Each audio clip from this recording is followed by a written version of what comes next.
আলাইকুম, আমি আফরোজা। খেলাঘর 24 নিউজ চ্যানেলে আপনাকে স্বাগত। শুরুতেই জানাবো আজকের গুরুত্বপূর্ণ আপডেট সংবাদগুলোর শিরোনাম। পক্ষপাত দুষ্ট অবস্থানের কারণেই নাসিরউদ্দিন পাটোয়ারির ওপর হামলা, সাবিক কায়েম। প্রশাসনের নির্বিকার ও পক্ষপাত দুষ্ট অবস্থানের কারণেই ঢাকা ৮ আসনের ১১ দলীয় জোটের সংসদ সদস্য প্রার্থী নাসিরউদ্দিন পাটোয়ারির ওপর হামলা চালানো হয়েছে বলে মন্তব্য করেছেন ঢাকা বিশ্ববিদ্যালয় কেন্দ্রীয় ছাত্র সংসদের ডাকসুর ভিপি সাদিক কায়েম। ইসি আনোয়ারুল নির্বাচনী আচরণবিধি লঙ্ঘনে মামলা ৯৪টি, জরিমানা ৯ লাখ টাকা।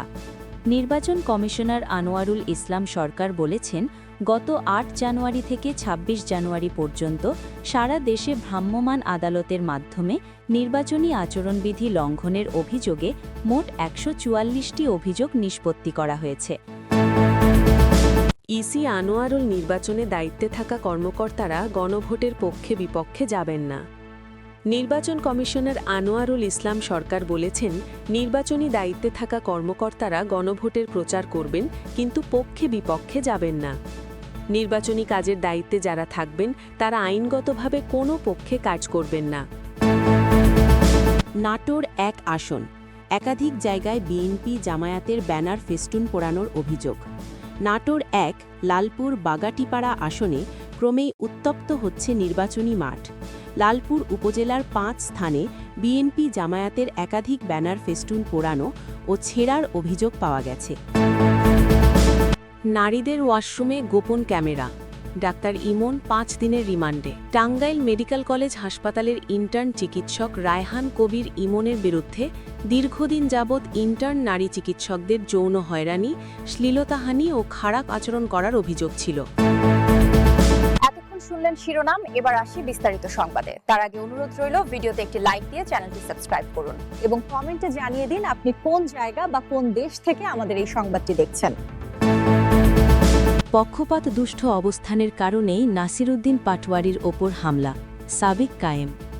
প্রশাসনের নির্বিকার ও পক্ষপাত দুষ্ট অবস্থানের কারণেই ঢাকা ৮ আসনের ১১ দলীয় জোটের সংসদ সদস্য প্রার্থী নাসিরউদ্দিন পাটোয়ারির ওপর হামলা চালানো হয়েছে বলে মন্তব্য করেছেন ঢাকা বিশ্ববিদ্যালয় কেন্দ্রীয় ছাত্র সংসদের ডাকসুর ভিপি সাদিক কায়েম।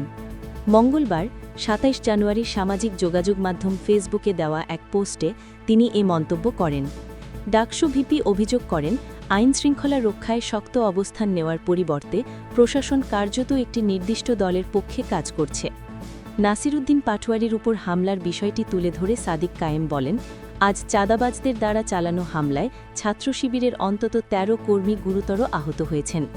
এ ধরনের ঘটনাকে তিনি কেবল ব্যক্তি বা সংগঠনের উপর আঘাত নয়, বরং বাংলাদেশের গণতান্ত্রিক উত্তরণের পথের উপর সরাসরি হুমকি হিসেবে অভিহিত করেন।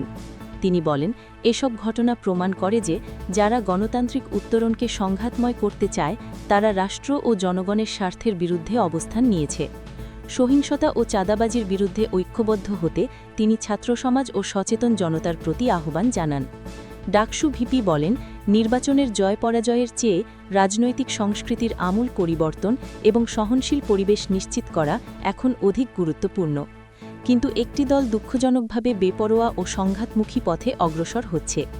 সাদিক কায়েম ফেসবুক পোস্টে উল্লেখ করেন, আগামী নির্বাচনকে কেন্দ্র করে সারা দেশে পরিকল্পিতভাবে সংঘাতময় পরিস্থিতি তৈরি করা হচ্ছে। মহিলা জামায়াতের নেতাকর্মীদের ওপর ধারাবাহিক হামলা, হিজাব নিয়ে উস্কানিমূলক টানাটানি, প্রতিপক্ষ প্রার্থীদের হুমকি এবং নির্বাচনী প্রচারণায় সহিংস আচরণের মাধ্যমে একটি নির্দিষ্ট দল পুরো পরিবেশকে অস্থিতিশীল করে তুলছে।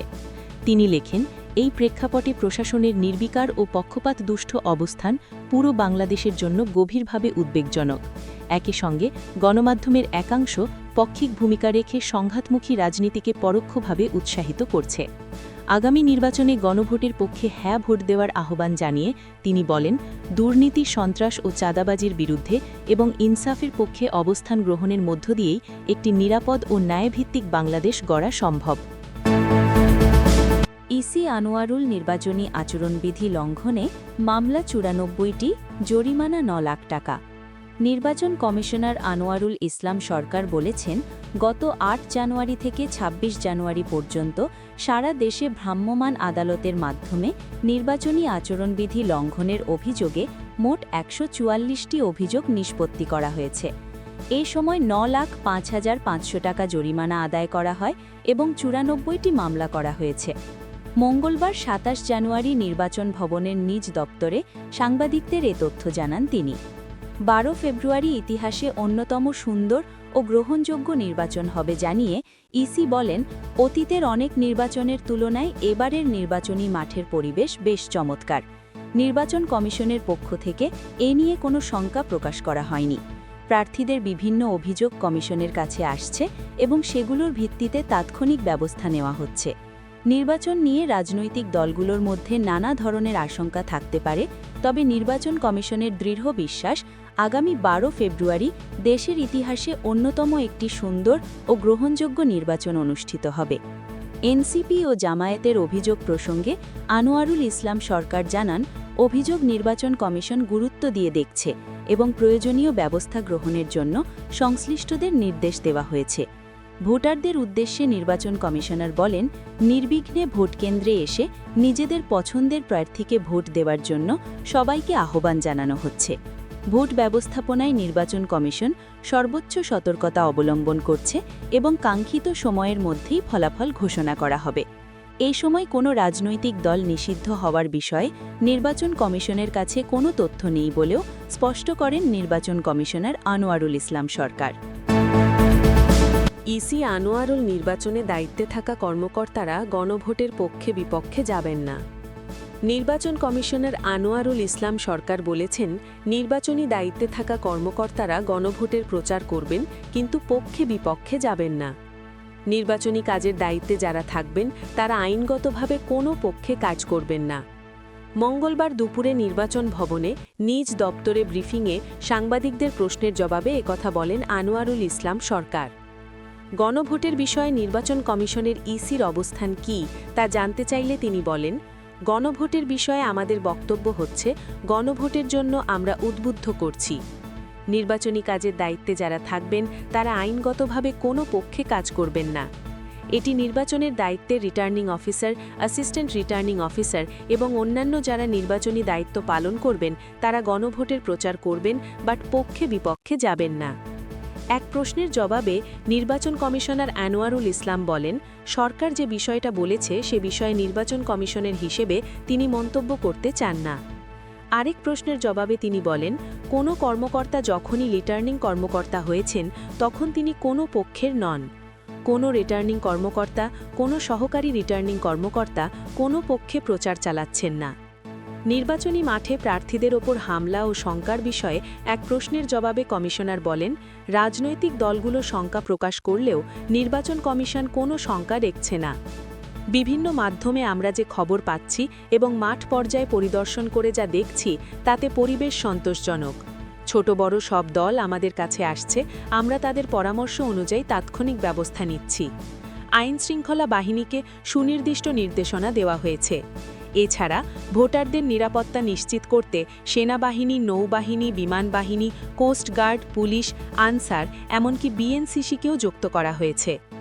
নির্বাচনী আচরণবিধি লঙ্ঘনের বিষয়ে সর্বশেষ তথ্য তুলে ধরে তিনি জানান, গত 8 জানুয়ারি থেকে 26 জানুয়ারি পর্যন্ত সারা দেশে ভ্রাম্যমাণ আদালত ব্যাপক তৎপরতা চালিয়েছে। 128টি নির্বাচনী এলাকায় 144টি আচরণবিধি লঙ্ঘনের ঘটনা ঘটেছে। মামলা দায়ের হয়েছে 94টি এবং মোট জরিমানা হয়েছে 9,55,500 টাকা। তিনি আরও বলেন, এবার প্রার্থীরা মনোনয়নপত্রের সঙ্গে আচরণবিধি মেনে চলার অঙ্গীকারনামা দিয়েছেন, যার ফলে মাঠের পরিবেশ অনেক পরিষ্কার পরিচ্ছন্ন। অতীতে এমনটা দেখা যায়নি। নাটোর 1 আসন, একাধিক জায়গায় বিএনপি জামায়াতের ব্যানার ফেস্টুন পোড়ানোর অভিযোগ। নাটোর 1 লালপুর বাগাটিপাড়া আসনে ক্রমেই উত্তপ্ত হচ্ছে নির্বাচনী মাঠ। লালপুর উপজেলার 5 স্থানে বিএনপি জামায়াতের একাধিক ব্যানার ফেস্টুন পোড়ানো ও ছেঁড়ার অভিযোগ পাওয়া গেছে। সোমবার 26 জানুয়ারি উপজেলার বুধিরামপুর ও জোত দৈবকী এলাকায় বিএনপির ধানের শীষের একাধিক ব্যানার ফেস্টুন পুড়িয়ে দিয়েছে দুর্বৃত্তরা। এছাড়া উপজেলার গোপালপুর পৌর এলাকার মহিলা ডিগ্রি কলেজ মোড় এলাকা, ভাটপাড়া এলাকা, উত্তর নুরুল্লাপুর বালুরঘাট এলাকায় জামায়াতে ইসলামীর দাড়িপাল্লা প্রতীকের একাধিক ব্যানার ফেস্টুন পুড়িয়েছে দুর্বৃত্তরা। এ বিষয়ে লালপুর উপজেলা বিএনপির সাবেক সদস্য সচিব ও উপজেলা পরিষদের সাবেক চেয়ারম্যান হারুনার রশিদ পাপ্পু বলেন, ধানের শীষের গণজোয়ার দেখে একটি মহল আতঙ্কিত হয়ে পরিকল্পিতভাবে নির্বাচনী পরিবেশ নষ্ট করতে বিএনপির ধানের শীষের প্রার্থী ফারজানা শারমিন পুতুলের ব্যানার পুড়িয়ে দিয়েছে।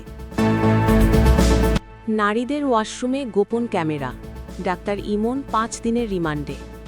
টাঙ্গাইল মেডিকেল কলেজ হাসপাতালের ইন্টার্ন চিকিৎসক রায়হান কবির ইমনের বিরুদ্ধে দীর্ঘদিন যাবৎ ইন্টার্ন নারী চিকিৎসকদের যৌন হয়রানি, শ্লীলতাহানি ও খারাপ আচরণ করার অভিযোগ ছিল।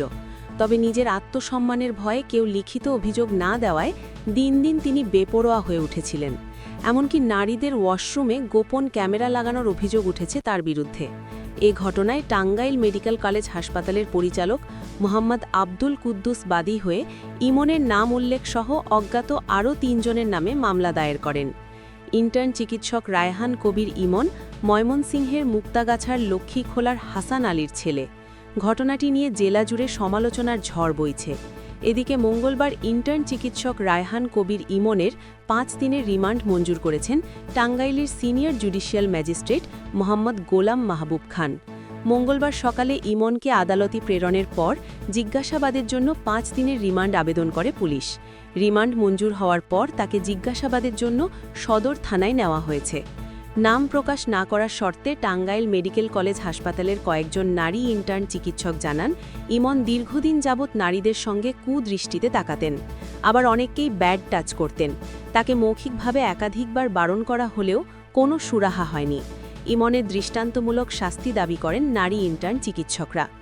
ইন্টার্ন চিকিৎসকরা জানান, রোববার সন্ধ্যায় টাঙ্গাইল মেডিকেল কলেজ হাসপাতালের সার্জারি ওয়ার্ডের 907 নম্বর ওয়াশরুমে এক নারী চিকিৎসক স্পাই কলম ক্যামেরা দেখতে পান। তিনি ওই ক্যামেরাটি নিয়ে বের হলে ইন্টার্ন চিকিৎসক রায়হান কবির ইমন ওই ক্যামেরাটি নিতে ধস্তাধস্তি করেন। ওই নারী চিকিৎসককে একটি কক্ষে আটকে রাখার চেষ্টা করেন। এক পর্যায়ে কলম ক্যামেরাটি ভেঙে ফেলেন। ইমনের বিরুদ্ধে বিগত 5 বছর যাবৎ অন্যান্য ইন্টার্ন নারী চিকিৎসকদের সঙ্গে অশালীন আচরণের অভিযোগ আছে। রোববার রাতেই ওই নারী চিকিৎসক যৌন হয়রানির অভিযোগ এনে হাসপাতালের পরিচালক বরাবর লিখিত আবেদন করেন। সোমবার সার্জারি বিভাগের অধ্যাপক ডাক্তার মোহাম্মদ আবু হানিফকে সভাপতি করে 5 সদস্যের তদন্ত কমিটি গঠন করেন হাসপাতালের পরিচালক। সোমবার দুপুরে হাসপাতাল কক্ষে বিষয়টি জানার চেষ্টা করা হলে ইমন সহ পরিচালককে তার কক্ষে অবরুদ্ধ করে রাখেন অন্যান্য চিকিৎসকরা। পুলিশের কাছে সোপর্দের আগে ইমনকে গণপিটুনি দেওয়া হয়। টাঙ্গাইলের আদালত পরিদর্শক সাজ্জাদ হোসেন বলেন, জিজ্ঞাসাবাদের জন্য 5 দিনের রিমান্ড আবেদন করলে বিচারক 5 দিনেরই মঞ্জুর করেন। টাঙ্গাইল মেডিকেল কলেজ হাসপাতালের পরিচালক মোহাম্মদ আব্দুল কুদ্দুস বলেন, ইমনকে ইন্টার্ন চিকিৎসক থেকে প্রাথমিকভাবে বহিষ্কার করা হয়েছে। এছাড়াও স্বামী ইমনকে সমর্থন দেওয়ায় তার ইন্টার্ন চিকিৎসক স্ত্রীকেও সাময়িক বহিষ্কার করা হয়েছে। এ ঘটনায় 3 কর্মদিবসের মধ্যে তদন্ত প্রতিবেদন দেওয়ার কথা রয়েছে। ইমনের দৃষ্টান্তমূলক শাস্তি দাবি করেন তিনি।